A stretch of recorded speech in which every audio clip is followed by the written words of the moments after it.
ఈ కేబినెట్ సమావేశానికి రాష్ట్ర ప్రభుత్వం సిద్ధమైంది. ముఖ్యమంత్రి రేవంత్ రెడ్డి అధ్యక్షతన ఇవాళ జరగనున్న మంత్రివర్గ సమావేశంలో హైదరాబాద్ మెట్రో విస్తరణ నుంచి వీబీజీ రామ్ పథకం వరకు, వానాకాలం సాగు నుంచి ఉద్యోగుల అంతర్రాష్ట్ర బదిలీల వరకు పలు కీలక అంశాలపై నిర్ణయాలు వెలువడే అవకాశం ఉంది.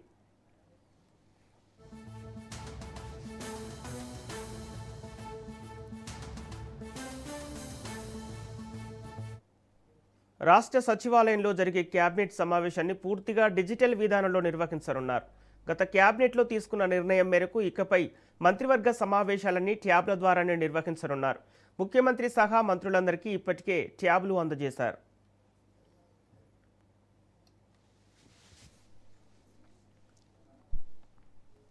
ఈ సమావేశంలో హైదరాబాద్ మెట్రో రైలు విస్తరణ ప్రాజెక్టు పురోగతి, కేంద్ర ప్రభుత్వంతో సమన్వయం, తదుపరి కార్యాచరణపై మంత్రివర్గం సమీక్షించే అవకాశం ఉంది. గ్రామీణ ఉపాధి హామీ పథకానికి ప్రత్యామ్నాయంగా కేంద్రం ప్రతిపాదించిన వీబీజీ రామ్ పథకంపై కూడా కీలక చర్చ జరగనుంది. పథకంలోని కొన్ని నిబంధనలపై రాష్ట్ర ప్రభుత్వం ఇప్పటికే అభ్యంతరాలు వ్యక్తం చేసిన నేపథ్యంలో కేబినెట్ నిర్ణయంపై ఆసక్తి నెలకొంది. వానాకాలం సాగు సన్నాహాలు, విత్తనాలు, ఎరువుల సరఫరా, పంటల వైవిధ్యం, వర్షాభావ పరిస్థితులను ఎదుర్కొనే చర్యలతో పాటు ప్రత్యామ్నాయ పంటలకు ప్రోత్సాహకాల అంశాలు కూడా చర్చకు వచ్చే అవకాశం ఉంది.